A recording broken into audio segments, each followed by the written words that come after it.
Tá bom. Bom, então acho que a gente pode começar, né? A gente pode começar, já vamos começar retomando o que a gente viu na aula passada. Deixa eu compartilhar minha tela. Então, antes de eu compartilhar a tela, né? Porque depois a gente fica sempre muito fixo no que está no slide, e eu quero só retomar o que a gente viu na aula passada.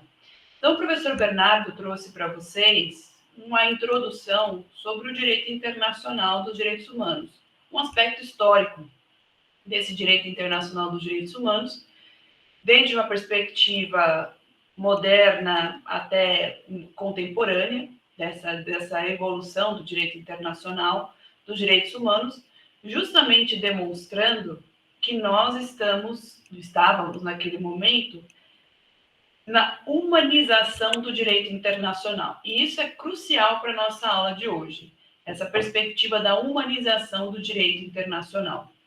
Por que humanização do direito internacional?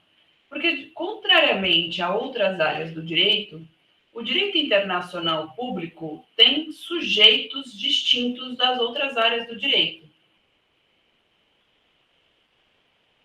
Significa dizer que a forma como esse direito se desenvolve é também distinta de outras áreas do direito. Isso significa que nós tínhamos e temos os estados soberanos, como sujeitos principais do direito internacional público. Quando ele vai nascendo enquanto Estado soberano, em 1648, com a Paz de Westfália, nós temos um compromisso internacional de busca dessas relações internacionais. Então, ao mesmo tempo, Lars Edson, ao mesmo tempo que os estados são sujeitos do direito internacional público, são objeto também do direito internacional público. Os estados vão produzir as normas para eles mesmos. Então, quais são as regras ali que nós vamos ter nas nossas relações internacionais? A nossa história, ela é, infelizmente, muito marcada com relação às guerras. O mundo tem uma história muito marcada pelo sangue, que são as guerras. E o direito internacional também tem essa provocação dos conflitos armados como um grande motivo para a sua evolução. Um posterior momento, nós temos justamente a proteção desse direito dos estados, né, um direito que era focado nos estados, para tratar das organizações internacionais intergovernamentais. A gente vai pular a parte da Primeira Guerra e vai para a Segunda Guerra. Com a Organização das Nações Unidas, então, nós temos finalmente uma concretização do entendimento no direito internacional público, que nós temos outros sujeitos. Esses segundos sujeitos, daí o nome, né, sujeitos secundários, são as organizações internacionais. Elas, então, podendo ser objeto de regulamentação internacional. Razão pela qual nós temos a Carta da ONU, por exemplo, que é um instrumento que a cria enquanto tratado. Mas vocês também observaram que essa organização internacional, ao momento em que ela é estabelecida, a Carta da ONU, ela não trouxe ali os direitos humanos, são 2 pontos, né? A gente viu isso na aula passada. Por diversos motivos. Primeiro, porque a Carta da ONU é um instrumento que cria uma organização internacional, não era um tratado de direitos humanos. Um segundo ponto, colocar ali esse entendimento traria algumas amarras que os estados não estavam prontos ainda para ter. Então, vamos deixar essa parte para depois. E esse depois vem com a Declaração Universal dos Direitos Humanos, em 1948. Quando nós temos... Bom dia, Priscila.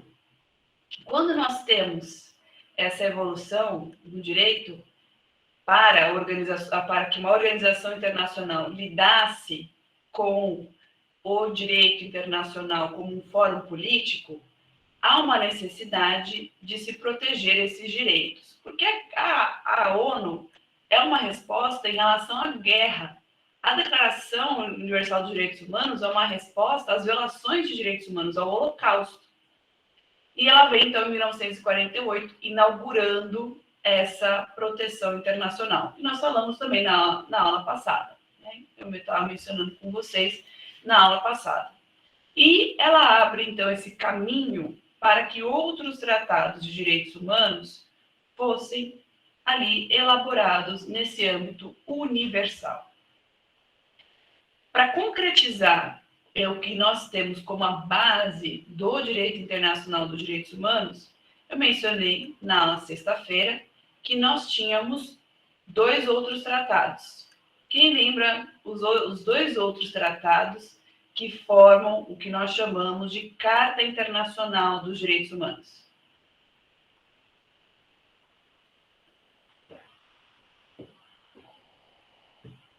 Já esqueci, professora. Eu não lembro mais. Pelo amor de Deus, né, gente? Bora lá. Carta Internacional dos Direitos Humanos. Igual a uma soma. É a Declaração Universal dos Direitos Humanos e Protocolo dos Direitos Civis e Políticos e Protocolo dos Direitos Sociais, Culturais e Econômicos. Esses 3 instrumentos formam aí essa base do direito internacional dos direitos humanos. A partir dali, nós temos também o entendimento sobre questões específicas do direito internacional dos direitos humanos, desde a questão de mulheres, até a questão racial, até a questão de tortura, questão de desaparecimento forçado e tantas outras questões atreladas a direitos humanos. No momento também da criação das Nações Unidas, e aí a gente ficou de fechar esse ponto na aula passada, nós temos uma escolha sobre os órgãos principais da ONU, que nós vimos na aula passada. Aí testando, né? Quem lembra dos órgãos principais? Quando eu digo órgãos principais, são aqueles órgãos das Nações Unidas que estão previstos na Carta da ONU. Quem lembra? Podem colocar no chat. 6, 9 horas da manhã, tá todo meio assim, acordando, né? Frio, talvez, aí, mas vamos lá, gente. Não tem aí problema de colocar no chat ou levantar a mão, mas eu quero participação. Débora já colocou 1, Conselho de Segurança. Faltam 4. Tem mais. Qual outro órgão das Nações Unidas nós temos? Nós vimos lá passada, os círculozinhos que eu mostrei para vocês. Vamos lá. Além do Conselho de Segurança, agora não se resume só ao Conselho de Segurança. O que mais a gente tem? Assembleia Geral, Conselho de Tutela, que não existe mais, então ele não participa dos 5 órgãos permanentes, mas ele existia, ainda existe na carta, mas não existe na prática. Então, Assembleia Geral, Conselho de Segurança, Secretariado, Conselho Econômico e Social, e falta mais um que a gente ama, porque nós somos do direito, é o que a Corte Internacional de Justiça. A Corte Internacional de Justiça, eu mencionei a vocês, eu quero que vocês gravem muito bem essa informação, ela é uma corte que visa solucionar de uma forma pacífica as controvérsias no âmbito internacional. Logo, ela está novamente tratando sobre as relações entre os Estados. Ela visa pacificar as relações dos Estados. Logo, nós, indivíduos, não acessamos a Corte Internacional de Justiça. Apenas Estado versus Estado, seja questão de fronteira, seja questão de vinculação por um tratado, de compromissos internacionais e assim por diante. Logo, como que nós estamos falando da humanização do direito internacional público? Se a hora que a ONU foi criada, ela não criou instrumentos para acesso direto dos indivíduos. Por isso mesmo que tem uma evolução, e isso vai desencadear na nossa aula de hoje, que a gente vai trazer um panorama geral sobre os sistemas regionais de proteção dos direitos humanos. Até aqui tudo bem? Preciso voltar em algum ponto? Ficou alguma dúvida? Posso seguir? Silêncio, né? Anuência, então tá bom. Se a ONU não criou naquele exato momento, como que a gente consegue enxergar essa humanização do direito internacional? Simples. O indivíduo acaba sendo objeto de regulação internacional a partir do século XX. Então, nós temos ali os direitos dos indivíduos, e por isso direitos humanos, sendo objeto de regulação internacional. Então, ele acaba sendo um objeto ali no direito internacional público. Os estados se comprometendo internacionalmente para proteger esses direitos internamente. É uma primeira fase dessa humanização do direito internacional. Em um segundo momento, e aí a gente vai ter algo concomitante, que conjunto, o indivíduo tendo lhe dado o poder de postular, de solicitar, de peticionar os seus direitos. Daí nós temos o primeiro sistema que vai trazer isso, que é o Sistema Europeu de Direitos Humanos, que a gente vai ter uma visão geral, porque na sexta-feira o professor Bernardo vai aprofundar com vocês. Para além disso, no âmbito das Nações Unidas, nós teremos a criação de comitês. Esses comitês são os órgãos de tratado da ONU. Órgãos de tratado da ONU. Os órgãos de tratado da ONU não são, então, órgãos que estão na Carta das Nações Unidas, mas estão vinculados, seja à Assembleia Geral ou ao Secretariado, para permitir com que os indivíduos acessem esses instrumentos jurídicos no âmbito internacional. Exemplo disso é o Comitê de Direitos Humanos, que não se confunde com o Conselho, o Comitê de Direitos Humanos, que visa aí monitorar a implementação do Protocolo dos Direitos Civis e Políticos. Então, o Pacto dos Direitos Civis e Políticos. O comitê é criado por um protocolo adicional, em que alguns países aceitam ou não. Então, nem todos os países que ratificaram o Pacto dos Direitos Civis e Políticos ratificaram o protocolo. Mas é uma primeira possibilidade de, caso o Estado não cumpra com aquele compromisso internacional, eu possa exigir a sua responsabilidade no âmbito internacional. Então, essa humanização dos direitos individuais e depois sociais no âmbito internacional passa, então, por essas fases que eu acabo de mencionar. A primeira, nós somos objeto de regulação internacional. Então, os meus direitos humanos trazidos ali em instrumentos internacionais.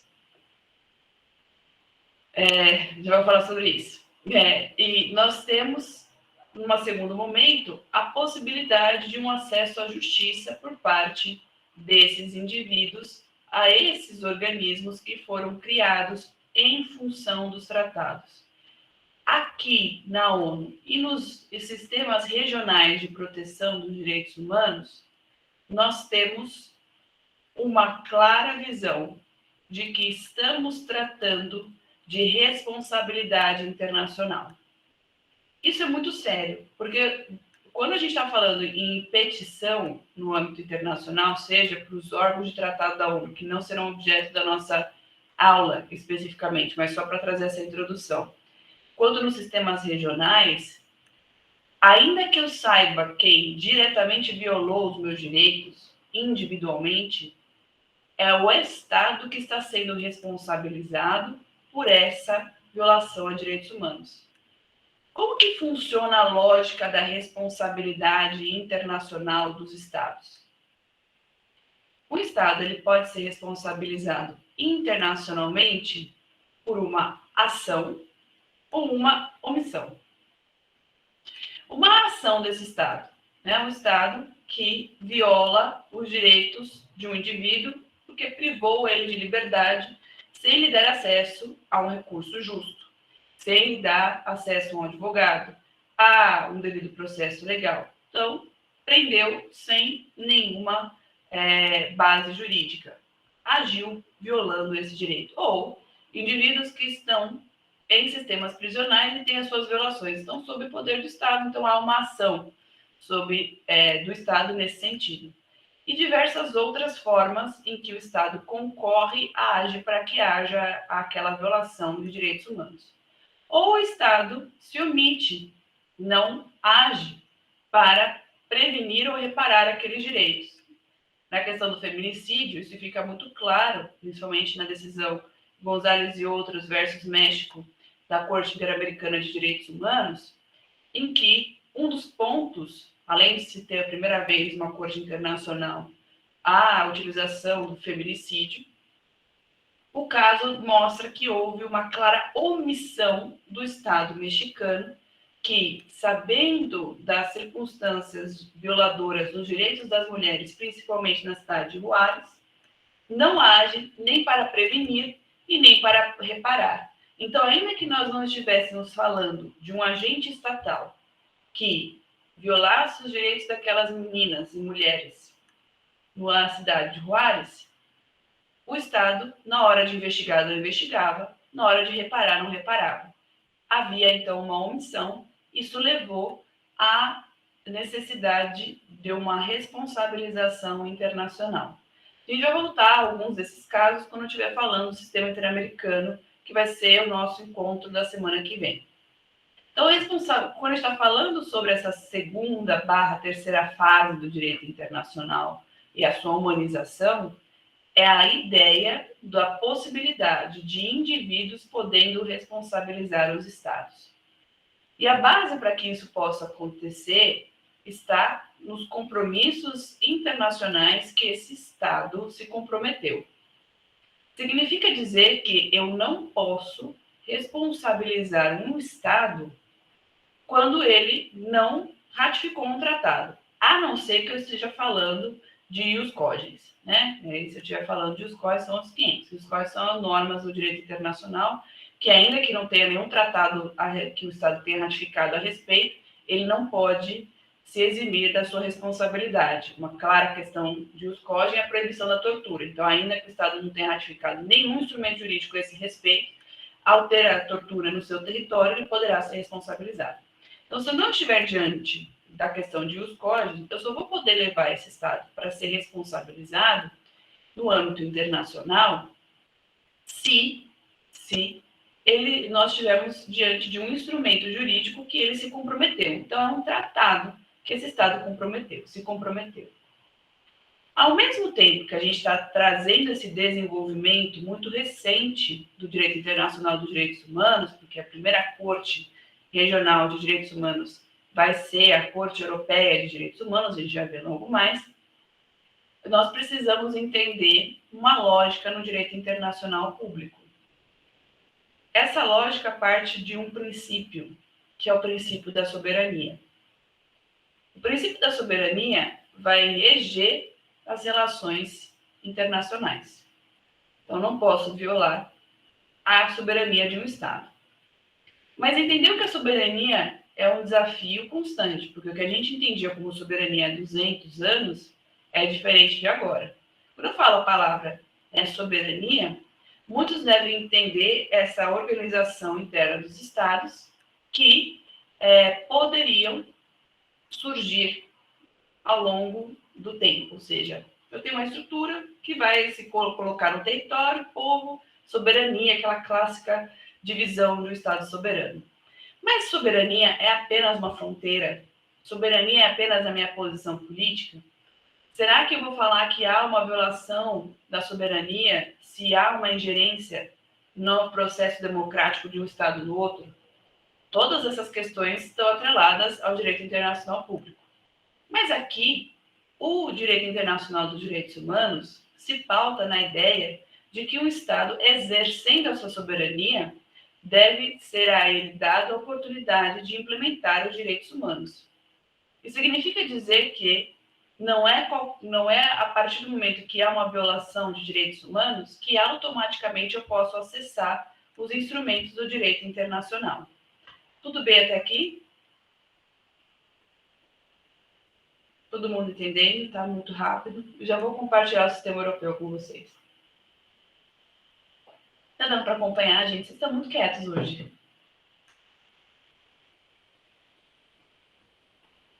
É difícil, assim. Ninguém fala comigo, fico sozinha na sala. Vamos lá, animação. Então, ótimo. Se essa é uma premissa, que a partir da soberania ele é um princípio do direito internacional público, obviamente, então, vai impactar o direito internacional dos direitos humanos, os Estados têm a obrigação de implementar esses instrumentos jurídicos no âmbito interno. Ao mesmo tempo que os estados, então, devem resolver internamente sobre essas violações. Porque os instrumentos internacionais, e no caso, sistemas regionais de direitos humanos, que é o que a gente vai entrar agora, quando eles foram criados, eles, então, trouxeram uma característica que é da complementaridade ou subsidiariedade. Por quê? Porque eles não vão substituir a jurisdição interna. Essa é uma das grandes fake news que às vezes eu recebo. O Estado está revoltado porque teve uma condenação na corte e tal, ou porque o Comitê de Direitos Humanos da ONU falou tal coisa, ou porque no Comitê para a Eliminação da Discriminação contra a Mulher o Estado foi responsabilizado. Primeiro ponto. Se isso aconteceu, é porque o Estado faz parte daquele instrumento jurídico, ou faz parte daquele sistema regional e aceitou a competência daquele órgão que o está responsabilizando internacionalmente. E o fez exercendo a sua própria soberania, porque ninguém vai impor a um determinado Estado que ele deva aceitar um determinado instrumento jurídico. O Estado exerce a sua soberania a partir do momento que ele ratifica um determinado tratado. Ok? Maravilha. Segundo ponto, o Estado, então, internamente deve implementar. Então, tem que dar essa oportunidade para o Estado implementar e resolver. Se o Estado tem uma estrutura, poder executivo, legislativo, judiciário, o Estado tem competência para internamente resolver essa questão. Caso o Estado não resolva essa questão, se esgotará os recursos internos e aí abrirá a possibilidade de acessar esses instrumentos internacionais, esses organismos internacionais. A gente vai ver essas exceções de quando e como eu posso acessar. Então, primeiro, não é porque o Estado faz parte do sistema europeu que qualquer violação de direitos humanos vai levar à responsabilidade daquele determinado Estado. Alemanha, França e assim por diante. Tem um respeito à soberania desse Estado. E isso também pressupõe que o Estado está fazendo parte daquele determinado organismo, daquele determinado compromisso internacional, porque exerceu a sua soberania para assim fazer. Então, caminha junto no direito internacional dos direitos humanos os valores do direito internacional público, mas porque o direito internacional público é o grande guarda-chuva, e no meio do caminho nós temos o direito internacional dos direitos humanos. E nessa perspectiva do direito internacional dos direitos humanos, nós vamos ter dois sistemas que vão coexistir. O sistema onusiano, que é esse que eu mencionei até agora, e os sistemas regionais. Um primeiro ponto a se perceber é que no sistema onusiano, como eu bem falei, nós não temos uma corte de direitos humanos. A Corte Internacional de Justiça, ela é uma corte atrelada à responsabilidade de Estado versus Estado. No máximo, eu posso ter uma opinião consultiva encaminhada por algum órgão das Nações Unidas para a própria Corte Nacional de Justiça. Em outros casos, eu só vou poder ter acesso se eu for Estado. Os comitês da ONU, ou os órgãos de tratado das Nações Unidas, terão a possibilidade de emitir suas recomendações, ou seja, eles não vão produzir sentenças, são recomendações. Ah, professora, mas recomendação então não vale de nada, né? Não quero, vai ter uma recomendação e aí? Mas uma recomendação, ainda que ela não tenha esse caráter de juridicamente vinculante como uma sentença de uma corte, ela é um instrumento claro de responsabilização de um determinado Estado. Isso vai cair, vai encostar em um outro princípio, que é o princípio da boa-fé que rege as relações internacionais. Então, ainda que eu esteja diante de uma recomendação, os Estados deverão cumprir de boa-fé todos os seus compromissos internacionais. E caberá a nós, advogados, advogadas, juízes, juízas, defensores, Ministério Público, incorporarmos ou exigir internamente que se coloque essa recomendação em pauta e que ela seja respeitada pelo Estado. É aí a importância de nós nos conscientizarmos sobre o direito internacional dos direitos humanos. E aí eu vou parar para compartilhar minha tela, mas antes aqui Núbia. Quais são os estados mais famosos que não participam? Depende do que você entende do participar em que, como, né? Porque nós temos uma questão de compliance em direitos humanos que não necessariamente está que não necessariamente está atrelado a países que sejam considerados como ditadores ou não. Né? Muitos países que são considerados como ditaduras ao redor do mundo, às vezes acabam respeitando mais os compromissos internacionais do que aqueles considerados como países democráticos. Então, e tudo depende do momento que a gente está vivenciando. As democracias no mundo, nós temos aí que são consideradas realmente democracias no mundo, 80. Que são consideradas aquelas que realmente respeitam, né, todos os valores da democracia, a ONU já disse que nós estamos diante de 40. Então, a gente não tem como medir tudo isso, né, trazer essa resposta precisa primeiro pensar em todas essas questões que eu mencionei. Depende de qual ponto de partida você está mencionando. Mas, obviamente, quando a gente pensa em países que ou não cumprem com os tratados internacionais, são aqueles que deixam de assumir esse compromisso internacional. Então, eu posso estar falando aqueles que não participam, mas aqueles que ratificam o tratado, mas não cumprem aquele tratado. Então, já vai com outro viés. E aí nós temos aí desde Líbia, Afeganistão, a Rússia, o Uzbequistão e outros países em que há essa violação, Nicarágua, né? São diversos aí países que acabam aparecendo em determinados tratados que ou ratificaram e não cumpriram, ou não têm a menor pretensão de ratificar. Ou assinam, né? Assinam, mas não ratificam. Né? Fala, um dia eu vou assinar, mas acaba que não faz. Então, tudo depende de qual direito a gente ainda está pensando, né? De direitos humanos, que pode ser tanto de liberdades individuais quanto direitos sociais. Aí o número também muda. Mas é uma resposta complexa. A pergunta parece simples, mas a resposta é bem complexa, Núbia. Então, não dá para te dar essa resposta fechada, infelizmente. Vai depender muito do nosso ponto de partida. Mas nenhum país é considerado como um país que cumpre 100% com todas as regras do direito internacional dos direitos humanos ou com todos os elementos aí da democracia. Mesmo porque a gente também não tem nenhum país que seja considerado livre totalmente da corrupção. A gente tem aquele índice, né? A gente tem Finlândia, Noruega, que ficam ali próximos de países que quase não se enxerga a corrupção. Mas mesmo assim não são zerados, né? Entre aspas, como a gente menciona. E a corrupção, ela traz como consequência sempre alguma violação a direitos humanos. Algum valor que não foi encaminhado, algum direito que não foi protegido, algo que acaba minando ali aquela proteção dos direitos humanos.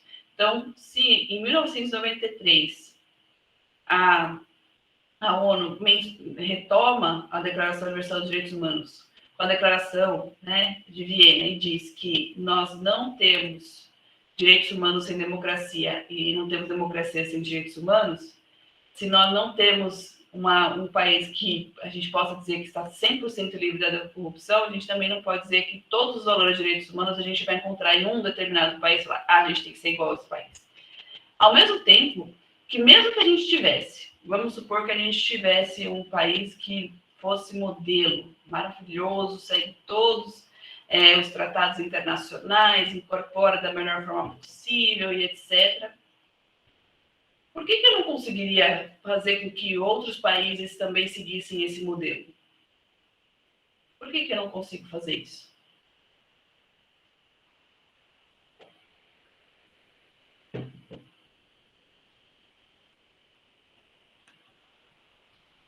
Estou compartilhando meus slides, vocês não estão vendo?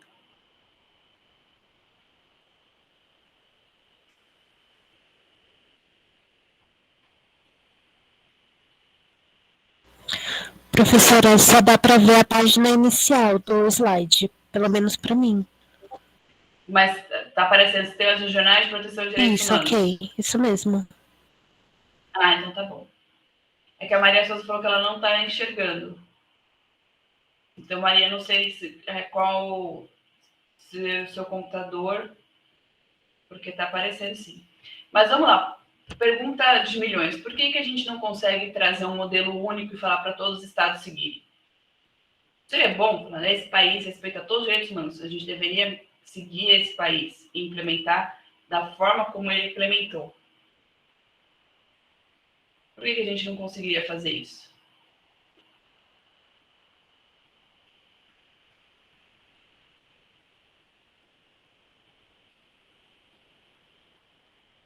E aí já dá para fazer um gancho com os sistemas regionais.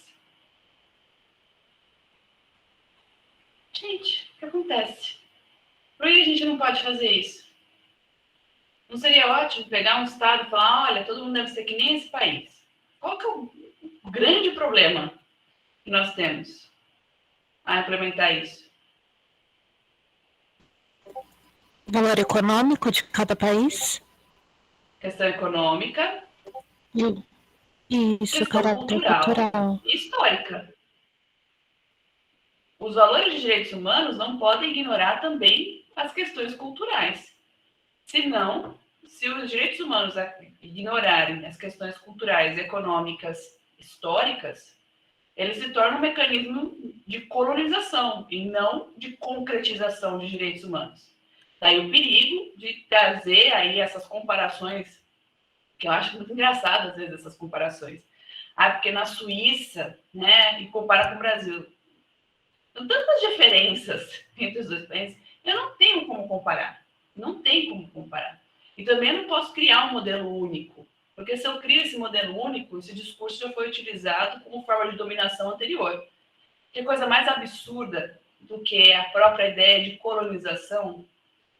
Se a gente pensar na ideia de colonização, ela é essa imposição de um determinado modelo.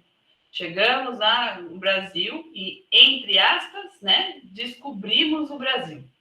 Descobriram o Brasil já existia, né? Mas, enfim, se vê uma população indígena e cria-se um modelo contrário a essa sociedade que já existia. Fala, não, vocês estão errados, vocês têm que ser como nós, europeus. E deu no que deu. Né? Então, nenhuma forma de domínio pode ser utilizada como uma bandeira de direitos humanos. Isso não pode existir. E aí vem outra pergunta a partir disso. Talvez vocês devem ter se questionado, eu espero que sim, no momento que a gente estava falando sobre os sistemas de proteção dos direitos humanos, que nós temos, então, dois sistemas. Né? O sistema universal, onusiano, e os sistemas regionais. E aí, o sistema interamericano e o sistema africano de direitos humanos. Por que a gente não concentrou tudo nas Nações Unidas?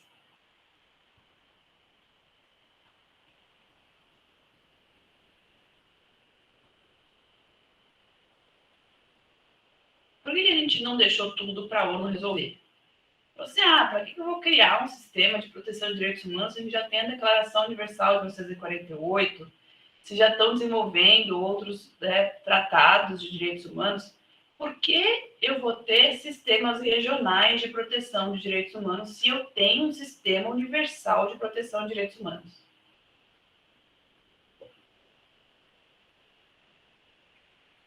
Quem poderia trazer aí uma ideia sobre essa pergunta? Eu avisei que as nossas aulas eram dialogadas, né, gente? Então, espero que vocês tenham tomado café. Vou fazer perguntas. Vamos lá. Por quê? Professor, bom dia. Bom dia. Se você puder falar mais alto, que o seu microfone está Tá baixo. bom.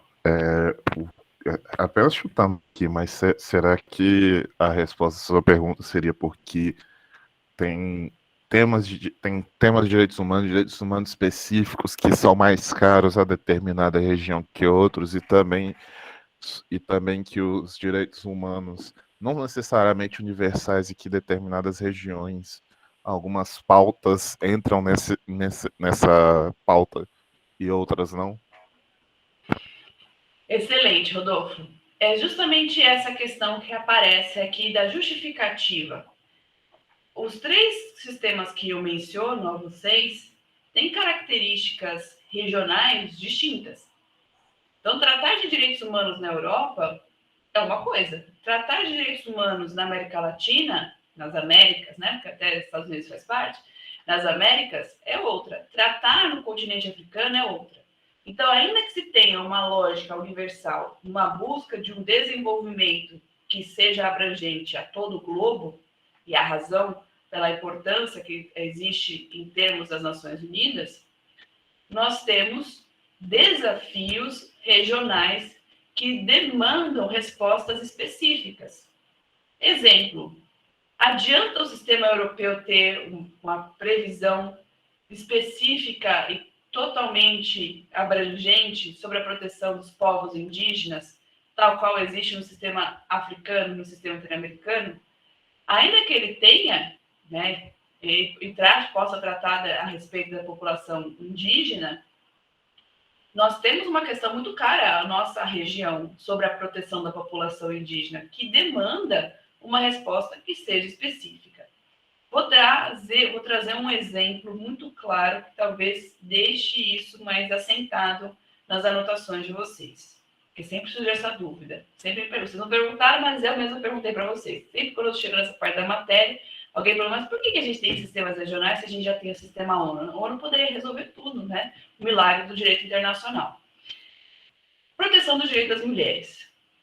Nós temos uma convenção da ONU, que eu mencionei na aula passada, que é a CEDAW, que é a Convenção para a Eliminação de toda forma de discriminação em relação à mulher, de 1979.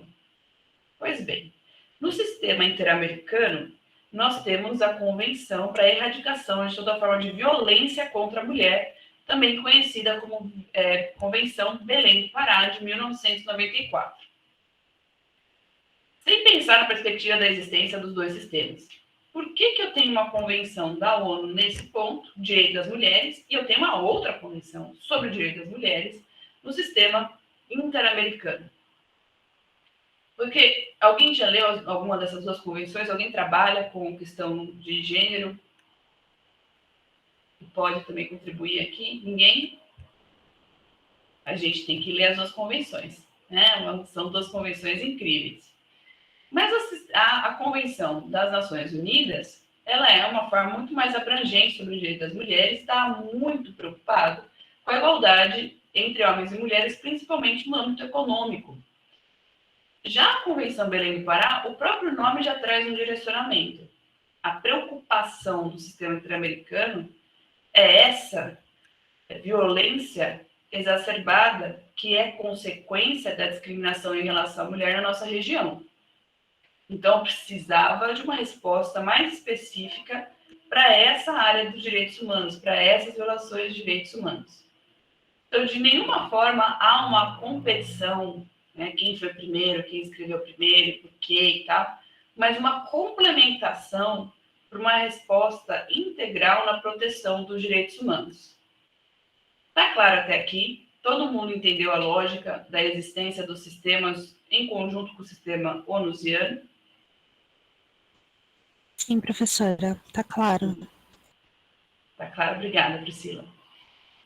Eu mencionei para vocês no começo da aula que nós temos aí três momentos dessa humanização. Então, eu tenho uma humanização do direito internacional público, que traz o indivíduo como objeto, o indivíduo podendo acessar essa justiça internacional e esse indivíduo podendo acessar cortes internacionais, podendo, então, judicializar internacionalmente os direitos humanos. Mas todo esse ponto das três fases, a gente está falando de uma responsabilidade internacional dos Estados em relação à violação de direitos humanos. É possível, no direito internacional, responsabilizarmos indivíduos por graves violações de direitos humanos?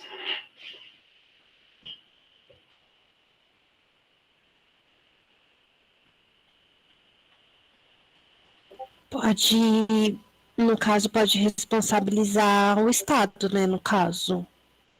Por exemplo, Além do Estado, eu consigo responsabilizar internacionalmente indivíduos? eu acredito que não. Somente o Estado. Priscila não me deixou sozinha. Obrigada, Priscila respondeu. Mais alguém? Alguém acha que a gente pode responsabilizar indivíduos por violações a direitos humanos no âmbito internacional? E o Tribunal Penal Internacional existe para quê, então? Esse tribunal que está fora, que eu não mencionei sobre ele até o momento, do que ele cuida? O Tribunal Penal Internacional. Que é interessante, né, a gente falar sobre o Tribunal Penal Internacional, apesar de não ser objeto, mas só para vocês entenderem toda a dinâmica dos sistemas regionais, que é essa a proposta da aula de hoje. Então, para que e quem está ali no Tribunal Penal Internacional? Núbia, pode falar. Eu acredito que possa ser responsabilizado, sim, o indivíduo na questão criminal, quando o indivíduo comete alguma coisa criminal nesse sentido, assim, sabe? Criminal. Então, exato, já vai lá para o Tribunal Penal Internacional, que vai funcionar da mesma lógica do que a gente viu no sistema lusiano e que a gente está vendo agora nos sistemas regionais. Em qual sentido? Vamos voltar para a Segunda Guerra Mundial. Além da criação do sistema do sistema onusiano, além da criação da ONU, além da consequência de uma proteção internacional dos direitos humanos, ali inaugurada pela Declaração Universal dos Direitos Humanos, nós temos o primeiro momento claro de uma justiça internacional. Tribunal de Nuremberg.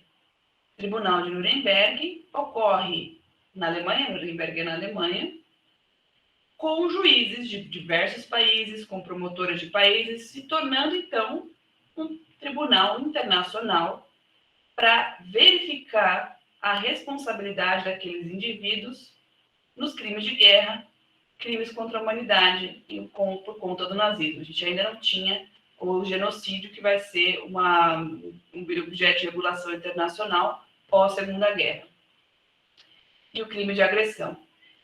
O Tribunal de Nuremberg, então, inaugura essa possibilidade de uma justiça internacional entendendo que se violou uma humanidade e que precisa de uma resposta por conta dessas graves violações, e que o indivíduo não poderia ficar sem resposta.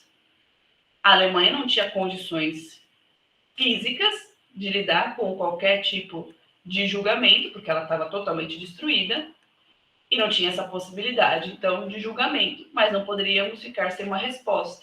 Ao mesmo tempo que não dava para fazer a receita de bolo da Primeira Guerra Mundial, porque a gente já sabia o que ia dar, né? Se a gente fizesse aquela receitinha da Primeira Guerra Mundial, que os estados, ao invés de buscarem ali uma harmonização a partir de uma construção de um diálogo para a construção de organizações internacionais e de uma lógica internacional, fizesse de um mecanismo de vingança, a gente estaria abrindo novamente a porta para a Terceira Guerra Mundial. Então, Tribunal de Nuremberg e também o Tribunal de Tóquio, a gente não pode esquecer que o Japão também esteve envolvido aí em crimes de guerra. E isso fica lá, né? Em 1945, ok, fizemos o tribunal, julgar o nazismo, aí a gente tem aquela questão da década de 60, de Eichmann em Jerusalém, que é o livro da Hannah Arendt, um dos livros da Hannah Arendt, que é um outro, porém, né, que a gente não dá para a gente dizer que da mesma lógica do Tribunal de Nuremberg, mas enfim, a não ser que a gente esteja dizendo que o julgamento existiu, mas a culpa já estava estabelecida, né? Mas enfim. Posteriormente a isso, a gente vai ter um desenvolvimento desse direito penal internacional. Mas aqui é uma outra lógica. Porque o Tribunal Penal Internacional, que existe a partir de 2002, mas foi estabelecido pelo Estatuto de Roma em 1998, vai responsabilizar indivíduos apenas e tão somente quando eu estiver diante de graves violações de direitos humanos, que o Estado onde essas violações ocorreram e esse indivíduo está não tem ou capacidade para julgamento. Ruanda, por exemplo, né, foi totalmente destruída, e a gente teve o tribunal para Ruanda, ou não tem vontade de processar e julgar aquele indivíduo. Caso do Sudão, né, Darfur, que é um caso que o TPI é um grande problema, de que não houve julgamento ali dos líderes do al-Bashir, que estava envolvido diretamente com graves violações de direitos humanos. Então, de novo, o Tribunal Penal Internacional não faz parte desses comitês das Nações Unidas, não é algo para se confundir com a Corte Internacional de Justiça, e não se confunde com os sistemas regionais de proteção de direitos humanos, porque ele é o único tribunal internacional que pode verificar responsabilidade de indivíduos por graves violações de direitos humanos. Mas ele também tem que respeitar essa lógica do princípio da soberania e da complementaridade. Então, não é porque há uma grave violação de direitos humanos perpetrada por um determinado líder que automaticamente vai se abrir a competência do Tribunal Penal Internacional. Ela só vai existir se, então somente, se o Estado ou não tiver condições, está totalmente destruído por conta de uma guerra, por exemplo, ou não tiver nenhuma vontade política para processar e julgar aquele determinado indivíduo.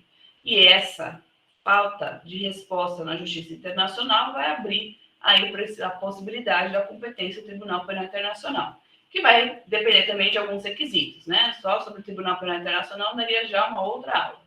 Então, é um outro mecanismo de proteção que acaba existindo no sentido de buscar resposta. Por que a punição, né, a sanção em relação às graves violações de direitos humanos, afinal de contas, é tão importante? Seja quando eu estou falando de responsabilidade internacional, seja quando eu estou falando da responsabilidade internacional de um determinado indivíduo. Afinal de contas, qual é o sentido dessa responsabilização? Por que a gente precisa disso? Qual é o real sentido quando a gente pensa sobre essa questão? Por que a gente precisa sancionar graves violações de direitos humanos? Ou responsabilizar estados por graves violações de direitos humanos? Tem que ter algum sentido, tem que ter alguma ideia por trás. Não é um aspecto apenas punitivista, não deveria ser. Qual é o sentido disso?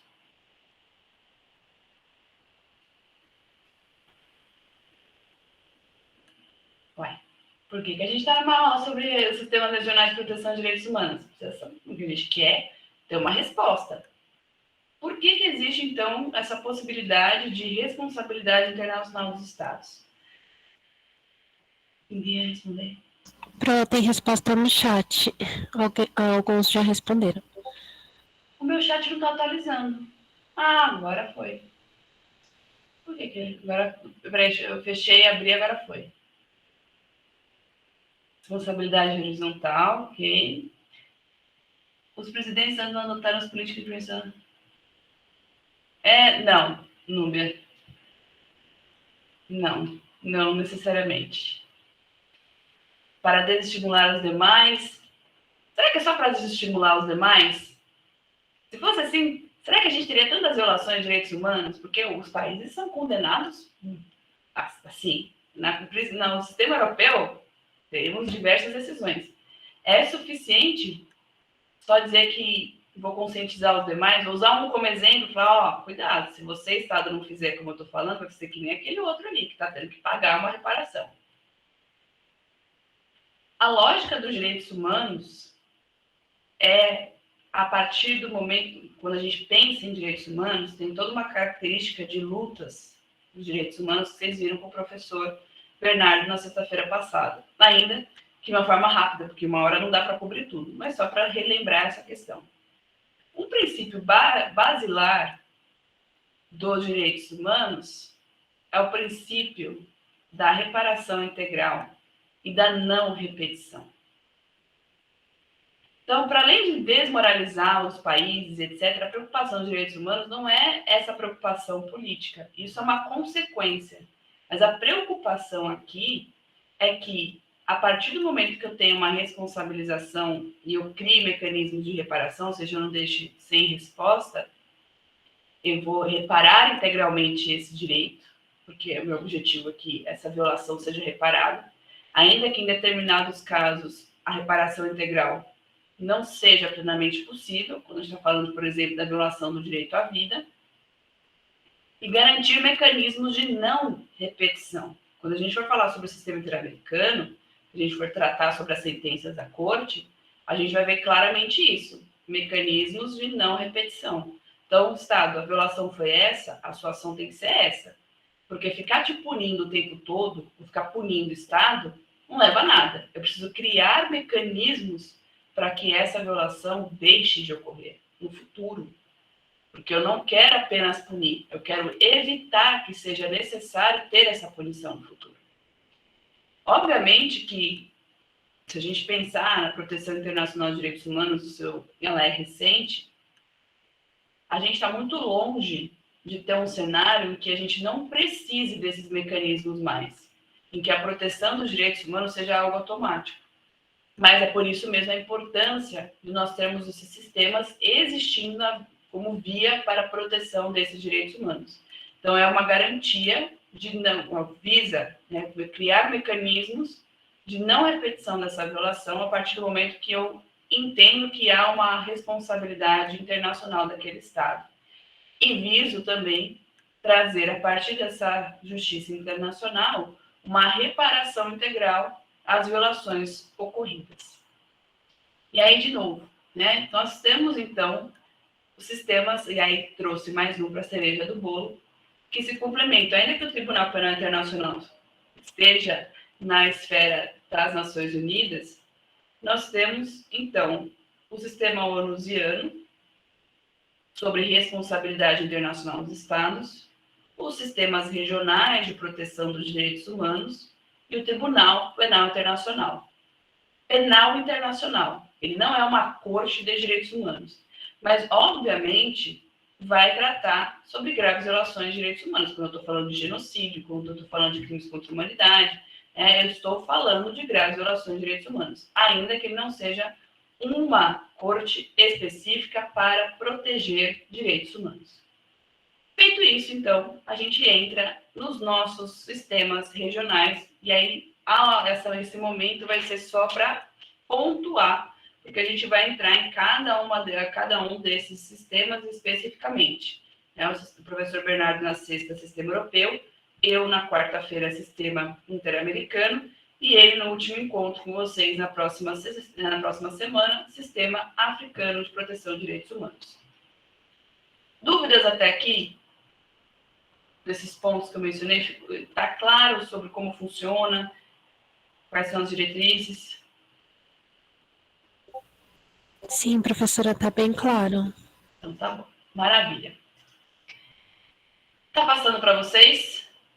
Passou o slide? Sim? Tá. Sim. Maravilha. Sistema Europeu de Direitos Humanos, sistema que... Bom, eu gosto de todos os sistemas, né, de proteção de direitos humanos. Eu acho que todos eles têm um valor importantíssimo para o próprio desenvolvimento dos direitos humanos. E por que vem logo em seguida, né, o Sistema Europeu de Direitos Humanos? Porque a Segunda Guerra Mundial, apesar, né, de ter afetado todos os países, claramente ela afetou mais diretamente os países na Europa, né? A Europa é um palco constante de conflitos. Eu não sei se um dia ela vai parar de ser. A guerra da Ucrânia mostra justamente isso. Que, parênteses, a Rússia acaba de enviar armas nucleares ali para próximo da China, está trazendo mais uma forma de uma complexidade maior para os conflitos que estão acontecendo, porque a gente agora não tem só a questão Rússia e Ucrânia, a gente tem uma questão muito séria, China e Taiwan. Não sei onde vai dar, né? Porque os países, não sei, eu acho que as pessoas eles não percebem que apertou um botão de uma guerra nuclear, acabou a festa para todo mundo, né? Acabou, não tem mais o que fazer. Mas a gente espera que os sistemas de fóruns políticos sejam aí suficientes para a proteção dos direitos humanos, para a proteção dos direitos de todos. Né? Se eu consigo aumentar, deixa eu ver se eu consigo aumentar. Não, deixa eu aumentar aqui, não. Peraí, deixa eu voltar. Eu estou com ele com tela cheia. Deixa eu parar de compartilhar. ver se eu consigo fazer de novo. Vamos lá, tela cheia.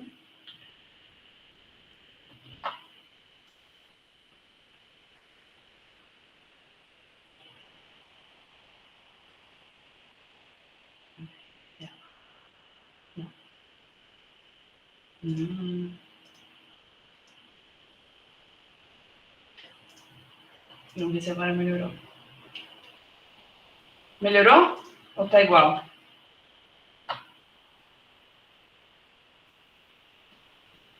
Ah, agora melhorou, né? Acho que agora tá melhor. Ah, agora foi. Pronto. Maravilha. Agora dá para enxergar. Que bom. Então vamos lá. Como a Europa é esse grande cenário de conflitos, ainda que tivessem depositado as suas esperanças nos países europeus nas Nações Unidas, estava ali falando, bom, Declaração Universal 48, é melhor a gente criar um mecanismo aqui sério, né? A gente precisa lidar com essas questões de violações de direitos humanos. E a gente precisa entender como prevenir que isso ocorra novamente. O Holocausto é um grande marco na história, assim como a escravidão é um grande marco na história. Assim como outros fatos, como genocídios que ocorreram ao longo da história, são grandes marcos.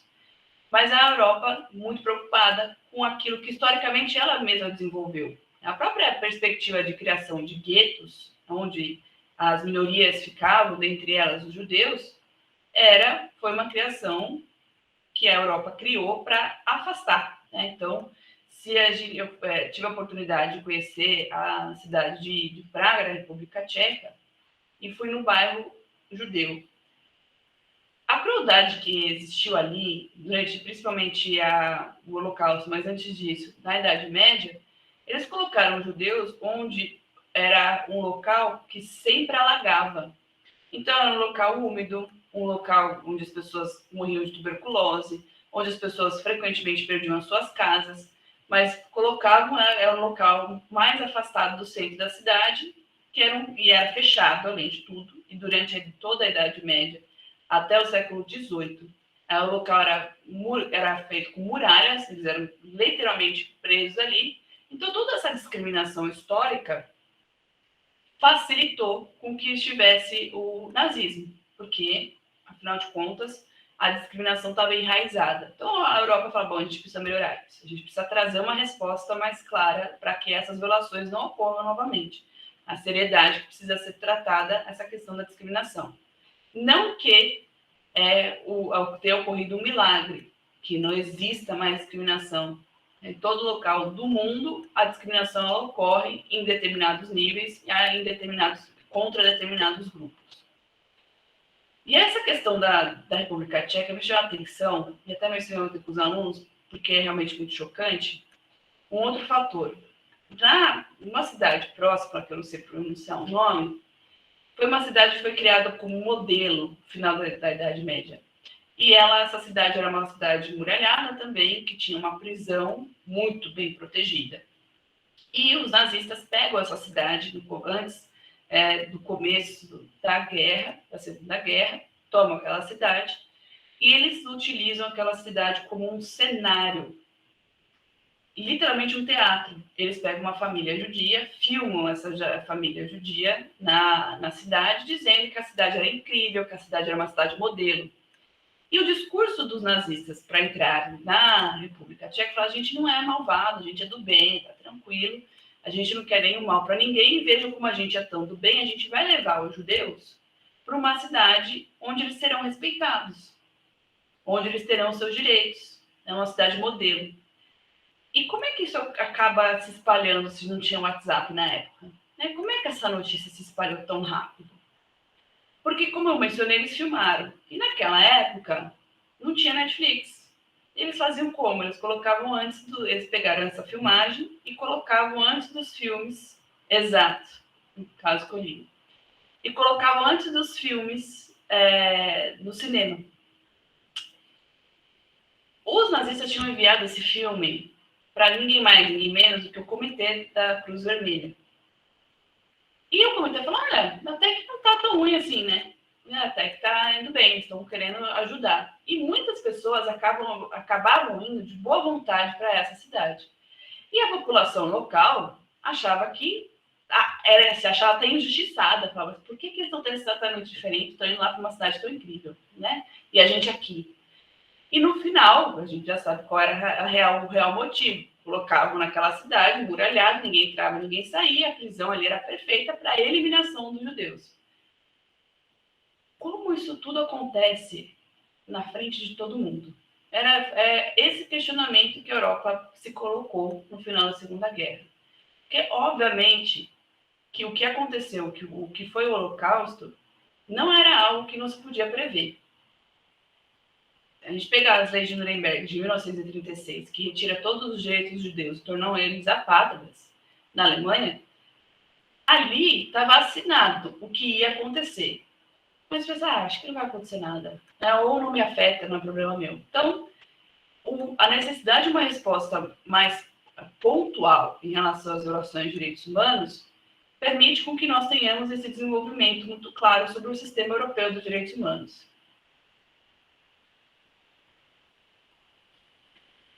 Essa parte boa, né? A gente consegue fazer essa dimensão. Eu acho que a gente nunca vai ter um número suficiente de documentários e filmes sobre o que foi a Segunda Guerra.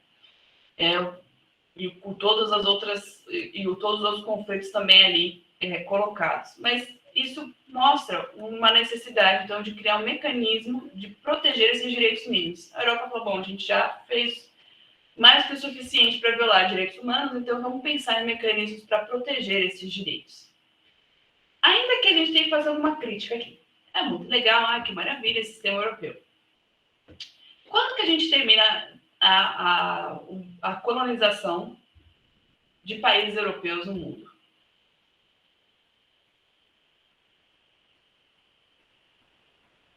Só na década de 70, né? Então, assim, complicado. Os direitos humanos aqui, mas nos outros países, né? São as minhas colônias, então não precisa tanto, assim, né? Uma crítica aí ao desenvolvimento do sistema europeu. Que nasce ainda no momento em que havia países que colonizavam outros. Não dá muito certo, né? Mas, enfim, isso acaba sendo retirado na história. Da década de 70 acaba essa colonização e também traz um novo olhar para o sistema europeu de direitos humanos que vai se desenvolvendo ao longo do tempo. Ainda que a gente tenha essa crítica, que nem tudo são flores, a gente não pode afastar a importância da criação desse sistema em seguida à Segunda Guerra Mundial como uma resposta às graves violações de direitos humanos.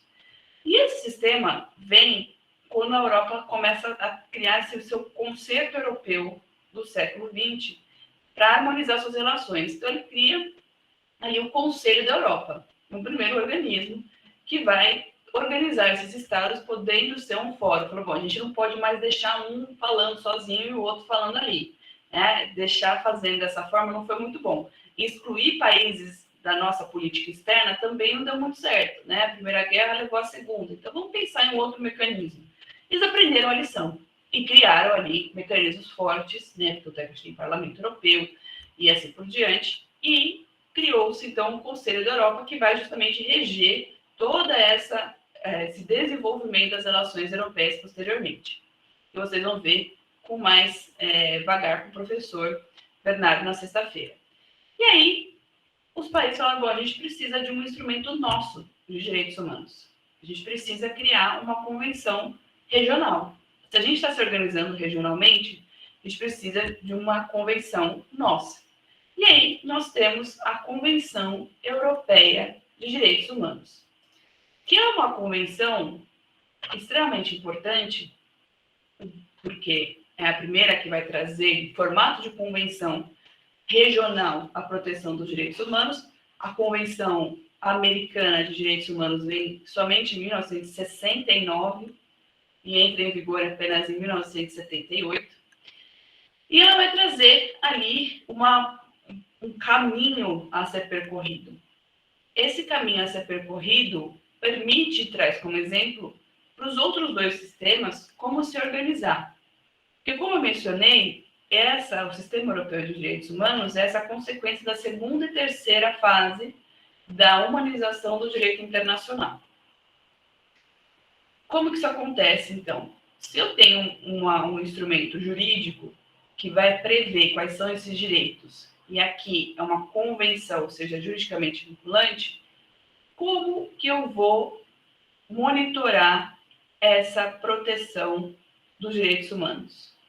Cria-se, então, um instrumento bipartido do Sistema Europeu dos Direitos Humanos, que posteriormente se torna a ONU, que é a Comissão Europeia de Direitos Humanos, que foi extinta pelo Protocolo 11 de 1998. Então, até 1998, a gente tinha a Comissão Europeia de Direitos Humanos e a Corte Europeia de Direitos Humanos. Essa é uma grande contribuição do sistema europeu, porque ele vai trazer uma corte internacional de proteção dos direitos humanos, permitindo com que os indivíduos possam ter um julgamento sobre as violações de direitos humanos ocorridas nos seus países que não tiveram uma resposta interna. E, consequente a isso, em resposta a esse procedimento, essa judicialização internacional dos direitos humanos, nós vamos ter uma possibilidade de uma sentença que vai responsabilizar o Estado, que vai torná-lo, então, um Estado responsável ou não, né, porque eu posso ter decisões que vão dizer que o Estado não é responsável, por graves violações de direitos humanos. Então, nós temos aí um sistema europeu que nasce com comissão e corte. Posteriormente, ele tira a comissão. E aí o que acontece? Se ele tira a comissão. Por quê? A comissão era, então, um primeiro juízo de admissibilidade. Podemos colocar assim. Eu não posso acessar diretamente uma corte. Eu tinha que passar pela comissão. A Comissão Europeia ia fazer uma recomendação. Se o Estado não seguisse, ia levar para a Corte Europeia de Direitos Humanos. Tirei a comissão. Ficou só a corte. E agora? E agora nós temos um sistema, e o único que é assim, que permite com que indivíduos possam acessar diretamente uma corte regional de proteção de direitos humanos. Então, a partir de 2001, quando realmente sai a comissão, os indivíduos vão poder acessar o sistema europeu. E aqui a gente vai ver alguns requisitos para cada sistema, mas só para já deixar muito claro, se eu estou falando do sistema europeu, eu estou falando de países na Europa que fazem parte do sistema europeu. Então, eu não vou acessar o sistema europeu para responsabilizar o Brasil, né? Acho que isso está bem claro. E também são violações de direitos humanos ocorridas no continente europeu, nos países que fazem parte do sistema europeu de direitos humanos. Okay? E não necessariamente são os países que fazem parte da União Europeia. Por exemplo, a Rússia está no sistema europeu de direitos humanos. Tem vários casos contra a Rússia, assim como a gente também tem casos em relação à Turquia, que tem o sonho de participar da União Europeia, mas ela não atinge os requisitos para participar da União Europeia. Né? Enfim. Então, a Convenção Europeia de Direitos Humanos, além dela, a gente tem mais de 200 outros tratados que foram aí acordados no Conselho da Europa. Então, os países buscando trazer essa proteção dos direitos humanos e outras áreas que estão atreladas a essa intersecção entre os países, desde cooperação jurídica até a parte econômica, social e de direitos humanos também. É uma forma que permite com que os estados consigam dar uma resposta pontual para problemas pontuais. E quais são esses direitos que o sistema europeu vai trazer para nós com uma forma muito clara? Ela vai trazer uma concretização de direitos humanos, com muita base naquilo que foi feito na Declaração Universal, né, que foi encabeçada pela Eleanor Roosevelt, mas vai aprofundar essas questões. Um dos primeiros, eu não vou ressaltar todos, porque vocês vão ver na sexta, o professor Bernardo, um dos pontos que eu queria ressaltar é essa ideia de julgamento justo, acesso à justiça. o devido processo legal. Por que eu gosto de chegar e falar sobre essa parte? Porque como professora de Direito Internacional e de Direitos Humanos, eu já ouvi algumas vezes que direitos humanos não existem, que é uma coisa só do direito internacional e etc. O direito ao devido processo legal e acesso à justiça é um direito humano de todos e todas. Então, quando eu tenho alguém que é acusado de um determinado crime, quando eu tenho alguém que passa por um procedimento, por um processo que não tem como base o devido processo legal, a gente está diante de uma violação. Então, como eu coloquei aqui para vocês, não sei se eu consigo fazer. Não. Enfim, consigo? Será? Não. Vou voltar. Eu queria desenhar, mas não consigo. Esse mecanismo. O Mix ele é ótimo, mas ele não permite que a gente possa desenhar no quadro, infelizmente. Quando a gente pensa no sistema, na proteção dentro de um sistema, de um determinado direito, esse sistema vai trazer parâmetros de proteção sobre esse determinado direito. Então, pensando no direito a um julgamento justo, é um direito humano. Como esse sistema entende o julgamento justo, é outro ponto a ser levado em consideração. Por quê? Uma outra forma de a gente interpretar a importância desses sistemas é que eles vão trazer parâmetros para a proteção de direitos. Porque uma coisa eu vou falar, a gente tem direito ao julgamento justo, mas cada um vai entender de uma forma o que é esse julgamento justo. Preciso saber o que eu entendo como parâmetro sobre o julgamento justo. E aí, trazendo o direito, o parâmetro, aí sim eu vou poder avaliar se há ou não há uma violação a um determinado direito. Então, nós temos para o sistema europeu o que ele desenvolve de uma forma normativa, positivada sobre um determinado direito, e aquilo que é sua corte, que vai trazer uma análise de caso, jurisprudencialmente entende sobre esse julgamento justo. Então, para eles, para o sistema europeu, por exemplo, se eu tenho uma pessoa, isso aqui eu peguei do próprio sistema. Quando a gente pensa sobre uma pessoa que é para eles, quando uma pessoa acusada sobre um crime, envolvida numa disputa legal, ela tem o direito a um julgamento justo. Está aberto, está abstrato. Isso significa o que para o sistema europeu? Uma audiência justa, pública, dentro de um prazo razoável, por um tribunal independente e imparcial. Não é muito diferente do que a gente tem previsto internamente, isso? A gente não entende isso, por exemplo, aqui no Brasil?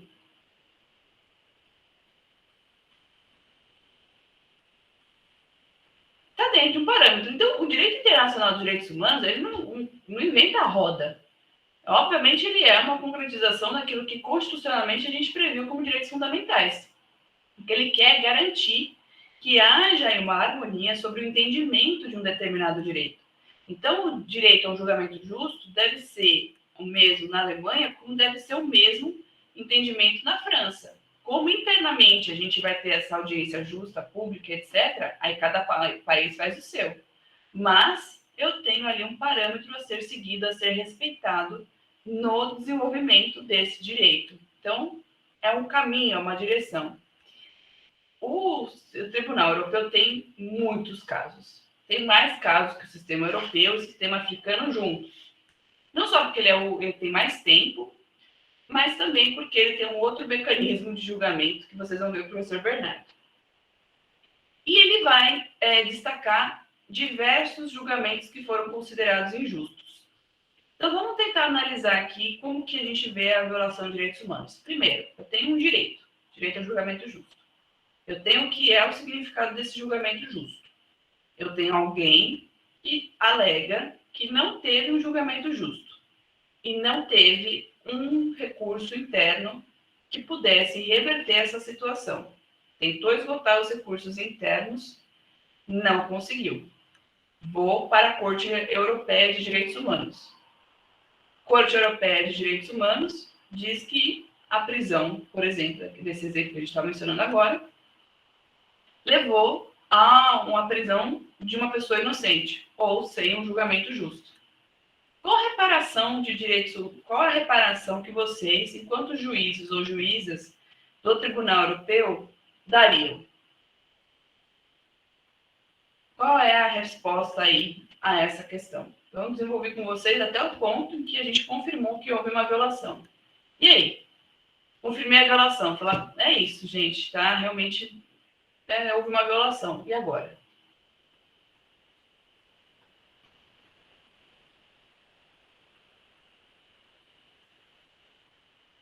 O que faz? Não faz nada. Manda um recado para a pessoa que está presa, fala, você está preso injustamente, boa sorte. O que eu posso fazer? Mas, Estado, você tem que reparar esse direito violado. Será que a gente pode, trazer essa perspectiva de proteção dos direitos humanos, obrigando esse Estado a libertar essa pessoa? O que vocês acham? Podemos ou não podemos? Vamos, gente. Força na peruca aí. Vamos lá. E aí? Podemos ou não podemos libertar essas pessoas?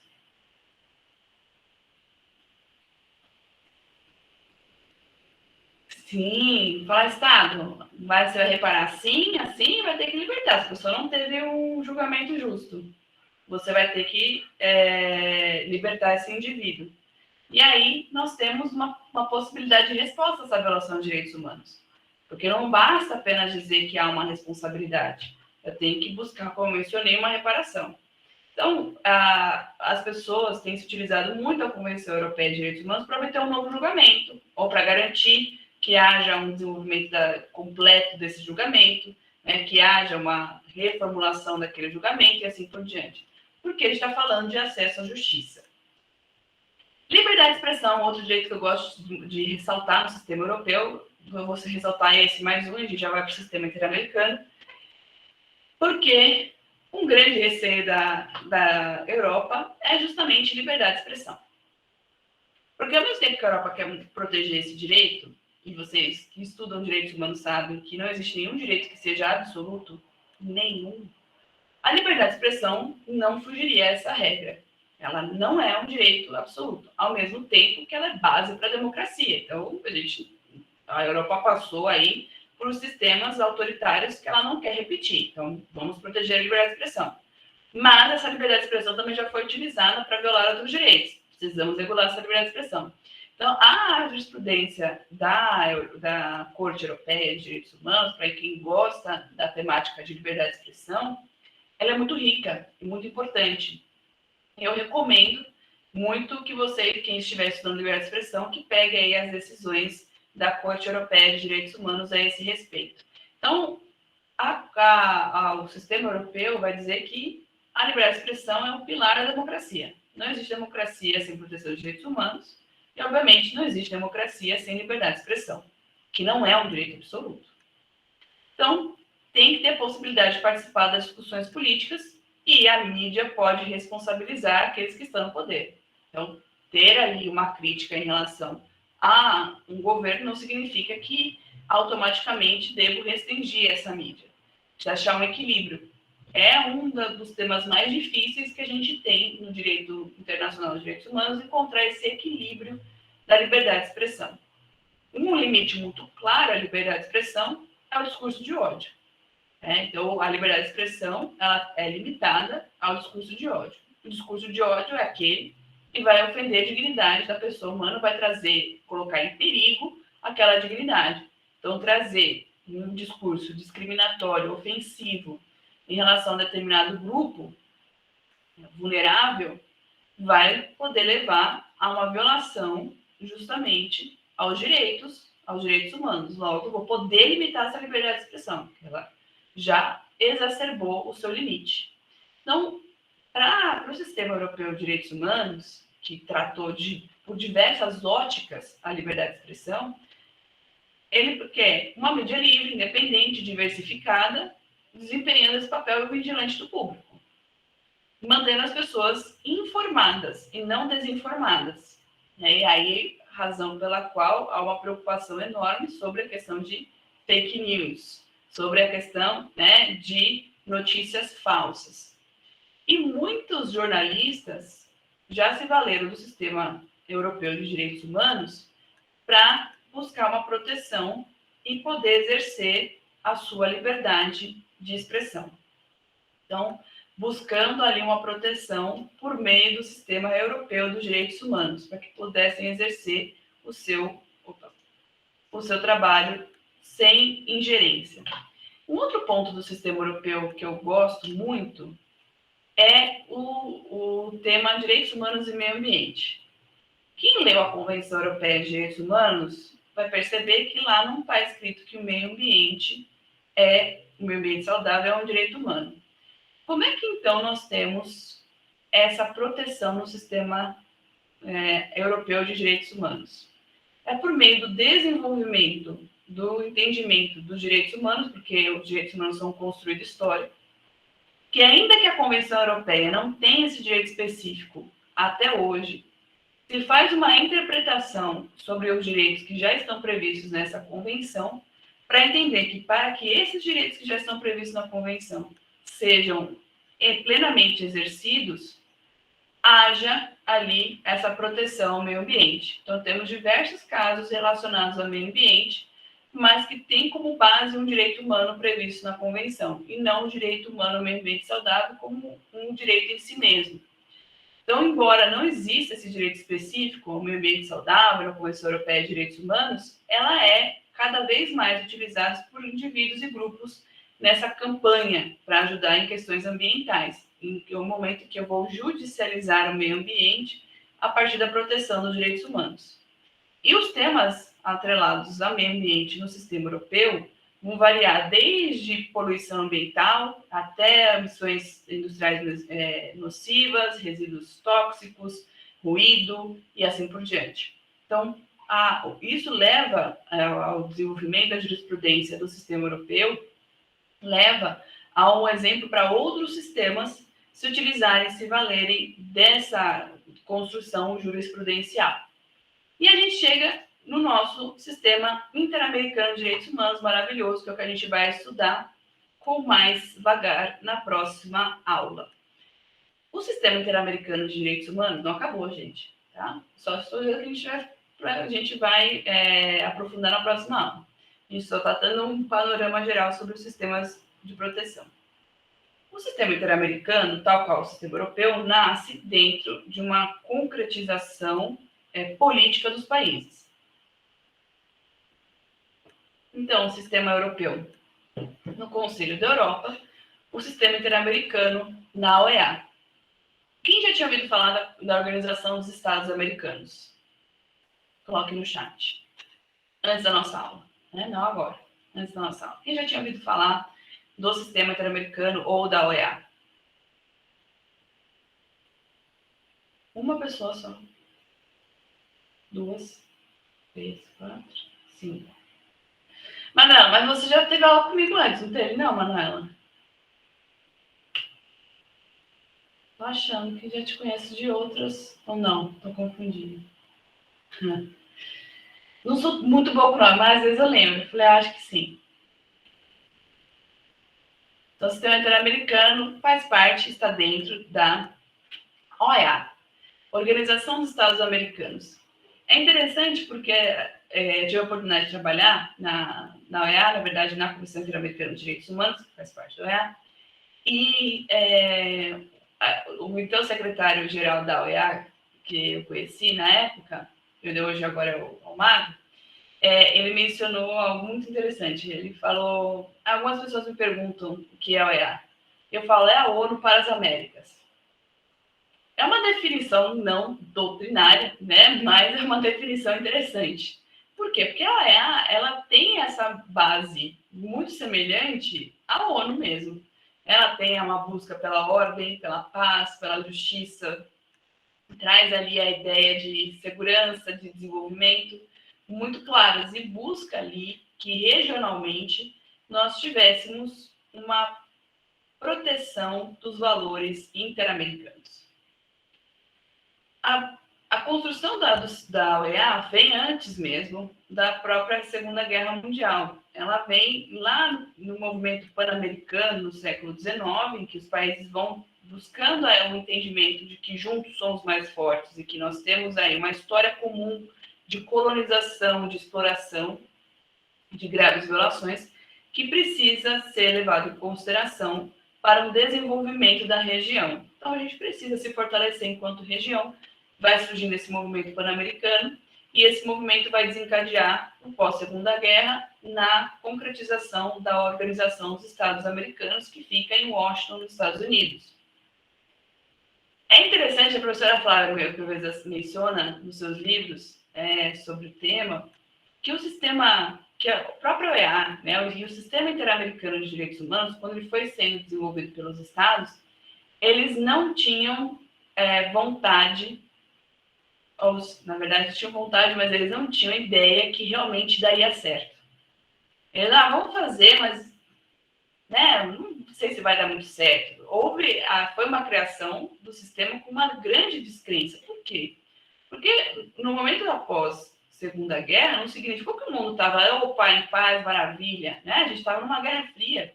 Nós estávamos prestes a vivenciar períodos sangrentos na América Latina de ditaduras. Então, o sistema regional interamericano, que vem do bojo da OEA, é um milagre, porque ele consegue continuar existindo, ainda que os países membros, descrentes do seu sucesso e contrários aos seus objetivos. E ele continua até hoje. A carta, então, da OEA, que é também chamada de Carta de Bogotá, vai trazer os pilares dessa organização, que vai dar base para o sistema interamericano. Sistema interamericano esse que é composto por comissão e corte, que nós vamos estudar. Então, a OEA tem organismos próprios, tem a sua Assembleia Geral, tem o seu Conselho Permanente, né, que é um conselho que vai lutar ali pela paz na região, vai ter o Conselho de Ministros, vai ter o Comitê Jurídico. Então, é uma organização que tem a sua estrutura e seus órgãos principais. E a Carta da OEA tem a previsão da criação da Comissão Interamericana de Direitos Humanos. E dali surge o grande gancho para o desenvolvimento do sistema interamericano na região, dentro desse bojo da Organização dos Estados Americanos. E quais são os pilares, né, dessa organização? A democracia, direitos humanos, segurança e desenvolvimento. A ideia era que realmente se tivesse um fórum econômico, político, jurídico e social, porque a região demandava uma resposta regional, uma cooperação entre os estados por conta do nosso desenvolvimento, a necessidade de uma resposta específica para esse desenvolvimento. E com uma grande preocupação, que esse desenvolvimento tão visado pela Organização das Nações Unidas não significasse um retrocesso na independência da região. Então, a gente, gato escaldado tem medo de água fria, certo? Então, que tal? Tá melhor a gente ter uma proteção aqui de independência. A gente não quer, de nenhuma forma, a retirada da nossa independência, que foi duramente conquistada. Então, a gente quer realmente o desenvolvimento, mas a gente quer uma garantia da nossa independência enquanto região. E aí, por isso mesmo, a ideia da criação da OEA vem com essa perspectiva de uma ordem de paz e justiça, de solidariedade, de cooperação e de defesa da soberania desses estados, tanto territorial quanto econômica e social. Então, hoje conta com 35 países e a gente tem aí membros observadores, né? Dentre esses membros observadores, nós temos a própria União Europeia, que eles fazem o quê? Observam, eles querem saber o que é que a OEA está tanto conversando por aí, que ele quer desenvolver isso nos seus fóruns econômicos, o que está acontecendo dentro dessa organização. Não tem voto, mas tem a possibilidade de observar. Então, é uma estrutura muito abrangente. Qual a importância da gente tratar desse sistema interamericano de direitos humanos, principalmente para nós que fazemos parte? O Brasil faz parte do sistema interamericano desde o começo. Estava lá no começo da OEA. Então, OEA, Organização dos Estados Americanos, a aquele instrumento que cria a organização é a Carta de Bogotá, que traz os órgãos da organização e já cita a Comissão Interamericana de Direitos Humanos, que a gente vai estudar na próxima aula. Então, guarda aí no coração a ansiedade, a gente já vai chegar lá. E por que é tão importante a gente ter um órgão fiscalizador para fiscalizar a proteção de direitos humanos nas Américas? Aqui eu ressalto um fato histórico, e aí eu acho engraçado, eu li muito que os brasileiros estão indo para a Argentina porque está mais barato, etc. Né? Queria muito que se alguém for para a Argentina, que vá ao Museu, ao Memorial de Direitos Humanos que existe lá em Buenos Aires. Eu recomendo muito a visita, que vai entender como que foi a ditadura na Argentina. E nesse ponto, a gente vai ver quão importante é termos aí um instrumento de proteção de direitos humanos nas Américas. A Comissão Interamericana de Direitos Humanos foi criada para monitorar a situação de direitos humanos nas Américas. Posteriormente, é que lhe é dada a possibilidade de ter aí a possibilidade de litigar perante a Comissão Interamericana de Direitos Humanos, na mesma perspectiva do sistema europeu. E a Comissão Interamericana, na década de 70, começa a receber diversas petições alegando as violações de direitos humanos na Argentina. E a comissão fala, bom, Argentina, preciso fazer uma visita, né? Aparentemente, você não está cumprindo com o que você falou. E a Argentina fala, não, está tudo bem por aqui, está tranquilo. E aí, em setembro, a Argentina permite com que a comissão faça uma visita em loco na região. Que eu falei, vá para o museu, para o Memorial de Direitos Humanos da Argentina, porque isso está lá também. E aí, no momento que a comissão entra para fazer essa visita em loco, ela está naquele memorial, ela fala, tem uma coisa meio estranha nisso aqui, né? Tem umas reformas estranhas, que era o antigo quartel, que claramente estavam querendo mascarar aquilo que estava acontecendo. Está errado isso aqui. E nesse momento, a comissão então percebe que estava sendo utilizado aquele local para torturas. E aí faz então o seu levantamento e começa a perceber que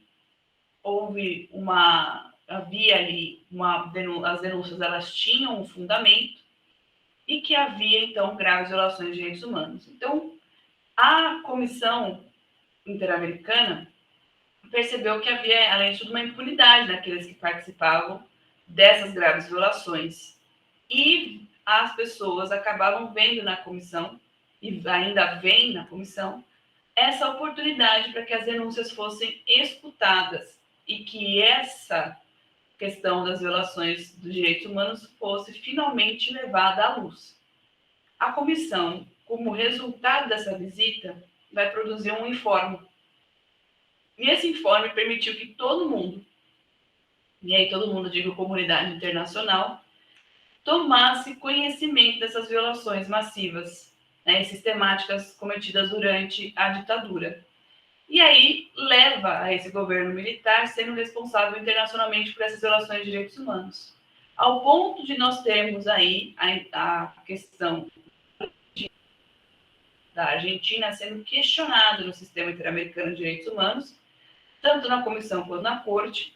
A Argentina tira a lei de anistia e até hoje aqueles que estavam envolvidos na ditadura militar na Argentina, que cometeram graves violações de direitos humanos, estão sendo julgados, independentemente da idade. Então, as denúncias e a visita em loco e o informe da Comissão Interamericana levaram aí a situação da Argentina para conhecimento público. E aí, perante também a própria população da Argentina, que pôde finalmente ter acesso ao que estava acontecendo no seu território. As violações de direitos humanos que já haviam ocorrido se tornaram, então, objeto de outras petições na Comissão Interamericana de Direitos Humanos, para que houvesse essa reparação no âmbito interno.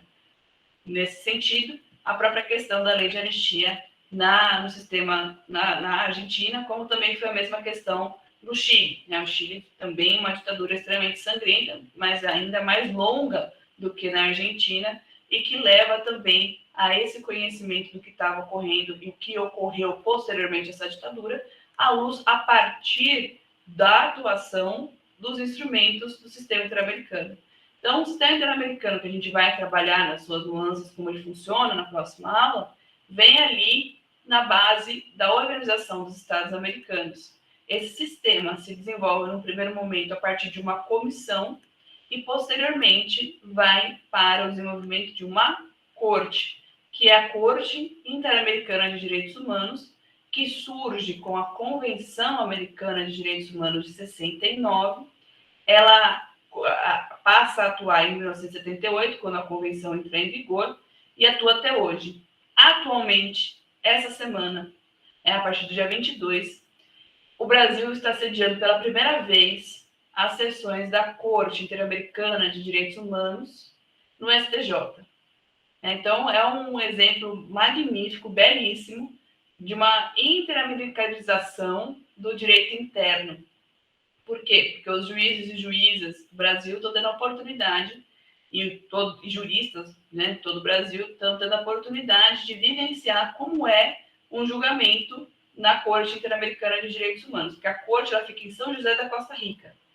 E ela está aqui no Brasil, realizando as suas sessões de julgamento, em diversos países que estão aí sendo levados à sua responsabilização e etc. E eles vão ter a oportunidade de entender como que funciona esse julgamento. Então, para a gente perceber a importância da nossa matéria, se no STJ a gente está tendo essa possibilidade de trazer a Corte Interamericana para o STJ, isso significa que não tem mais volta. A gente precisa entender esses parâmetros interamericanos de direitos humanos no nosso dia a dia. Começou dia 22. Começou essa semana, segunda-feira. Hoje é quarta, né? Então, segunda-feira. Se vocês colocarem lá STJ, Corte Interamericana de Direitos Humanos, vocês vão poder ver e vão poder até acompanhar, quem quiser, as sessões de julgamento da Corte Interamericana.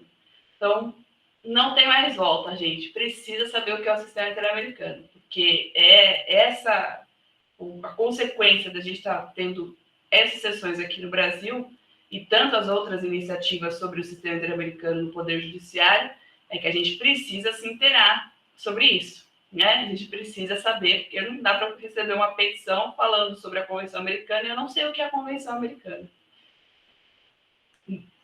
A grande parte, sim. Alguns depoimentos, não, mas sim. As audiências públicas. Eu não sei agora qual canal que eles estão transmitindo, mas deve aparecer no Google.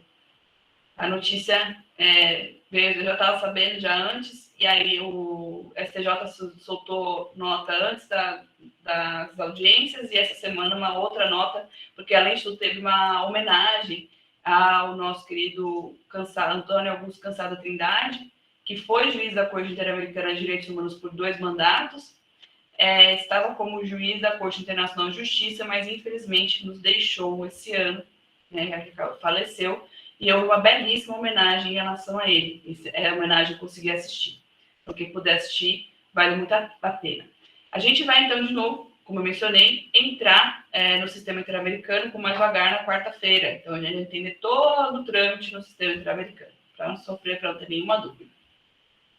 E aí, nosso último sistema, que é, de novo, esse grande guarda-chuva que a gente está vendo, e eu vou deixar os minutinhos finais para quem tiver alguma dúvida, é o sistema africano de direitos humanos, mais recente, nosso sistema novinho, que tem ali uma contribuição gigantesca para a proteção dos direitos humanos. Então, o sistema africano de direitos humanos, ele tem ali direitos que os sistemas europeus e interamericano demoram muito para desenvolver. Por exemplo, a própria questão da proteção do meio ambiente. Para o sistema europeu, obrigada, Núbia. Isso, é esse mesmo. A corte está... mas a corte, não sei se no Instagram ela tá fazendo a transmissão. Eu acho que não. Mas lá tem as informações. Se vocês entrarem no site da corte, tem. No site da própria Corte Interamericana. Coloca Corte Interamericana, tem lá. Aí vocês conseguem tanto ver as que passaram, quanto as que vão passar no site da Corte Interamericana. Agora, do STJ, eu não sei qual o botão ali que eles estão colocando para a gente poder acessar. Mas pela Corte é sempre muito tranquilo, é muito fácil. Apesar do site não ter todos os campos traduzidos para o português. Mas vale muito a pena. O sistema africano, por exemplo, traz a proteção do direito internacional, dos direitos humanos. Ah, obrigada, Núbia, excelente. Que vai falar sobre, por exemplo, a proteção do meio ambiente. Nessa proteção do meio ambiente, o sistema interamericano vai desenvolver isso no Protocolo de São Salvador em 2011, que a Convenção Americana também não tem, e o sistema europeu vai desenvolver isso jurisprudencialmente. O sistema africano já fala, gente, a gente precisa preservar o meio ambiente, a gente precisa preservar esses recursos naturais.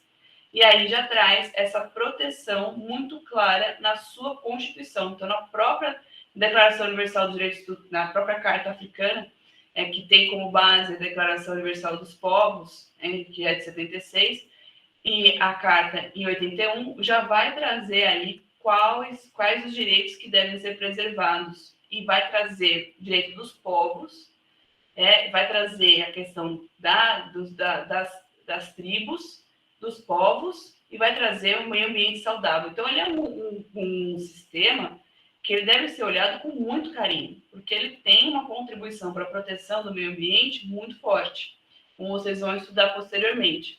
E é um sistema também composto por comissão e corte. Então, ela vai ter uma comissão responsável por essa salvaguarda aí dos direitos humanos, responsável por monitorar o cumprimento dos tratados, e vai trazer a possibilidade de interpretar esses tratados, de elaborar as pesquisas sobre os direitos ali no continente africano, vai apreciar relatórios dos estados sobre a situação de direitos humanos nos seus territórios e também vai poder receber comunicações entre os estados e também individuais, na mesma lógica do sistema interamericano, ou seja, os indivíduos podendo acessar esse sistema. E aí, por fim, a gente vai ter a Corte Africana, que é uma temática polêmica, se pode se acessar diretamente a Corte Africana, é uma grande exceção, não é a possibilidade direta, então o sistema africano seria o meio termo. No sistema europeu hoje, todo mundo vai direto para a Corte Europeia de Direitos Humanos, porque não existe mais Comissão Europeia. Para o sistema africano, para o sistema interamericano, necessariamente a gente tem que ir para a Comissão Interamericana, e da comissão, o caso pode ou não ser levado para a corte. Vocês vão ver isso nas sessões da Corte Interamericana de Direitos Humanos, em que os indivíduos não acessaram diretamente a corte, mas o caso ele é levado pela própria comissão, e a gente vai entender logo mais como isso funciona na quarta-feira. E o sistema africano tem essa divisão comissão e corte, comissão africana e corte africana. Via de regra, o caso é submetido pela Comissão Africana à Corte, mas os estados têm a possibilidade de aceitar diretamente que os indivíduos acessem a Corte Africana de Direitos Humanos, buscando uma sentença juridicamente vinculante, sem ir para a Comissão Africana de Direitos Humanos, primeiramente. Mas uma grande parte dos estados acaba não aceitando essa possibilidade dos indivíduos poderem aceitar a Corte, levando em consideração que a comissão tem um papel importantíssimo ao recomendar quais são aí as formas de reparação daqueles direitos que alegadamente foram violados pelos estados. Então, a partir do momento que eu tenho a jurisdição da corte sendo acionada, ao cumprimento da sua sentença obrigatória. E essa regra vale para todos os sistemas: sistema europeu, sistema interamericano e sistema africano.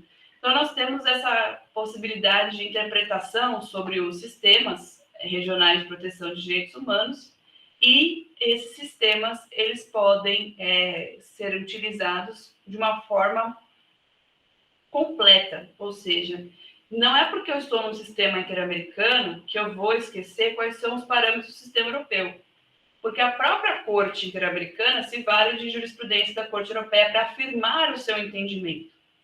Então, a existência dos três sistemas, ainda que eles tenham competência territorial, persone, matéria, etc., específicas, ou seja, o sistema interamericano não age em um país europeu, como o sistema europeu não pode agir em relação a um país localizado nas Américas.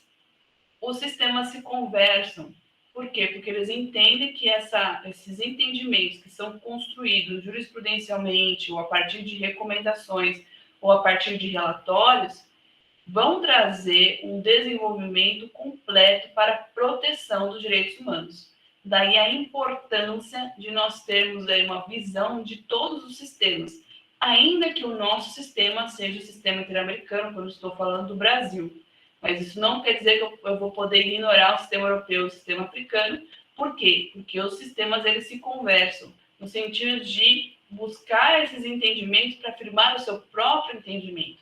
Porque todos esses mecanismos colaboram para o desenvolvimento da proteção do direito internacional dos direitos humanos, bem como há um diálogo entre os sistemas regionais de proteção de direitos humanos e os sistemas da ONU de proteção, os órgãos de tratado. Não há ali uma ignorância entre um e outro, mas sim uma convergência entre eles a partir de uma construção do diálogo, a partir de trocas de informações, a partir ali do entendimento da contribuição de cada um sobre as temáticas com que eles trabalham. Então, feito isso, eu vou encerrar o nosso encontro de hoje, agradecer. Eu acho que na última aula eu não deixei os meus contatos, então LinkedIn e Instagram, deixo aqui para vocês. Agradecer a Núbia e a Dinéia por terem colocado ali os seus contatos. Pode perguntar, José. Desculpe, eu apertei errado, era apenas para abrir a câmera. Foi muito boa a aula, obrigado por enquanto. Obrigada a você pela participação.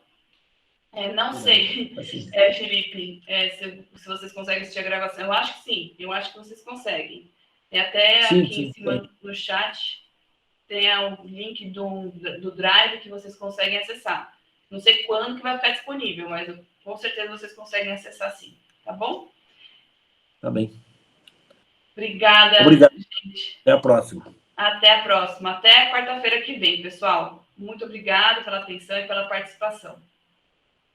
Até a próxima, gente. Tchau, tchau. Bom final de semana para vocês. Eu já não vejo vocês, então já desejo bom final de semana. Até, gente. Obrigada. Tchau, tchau.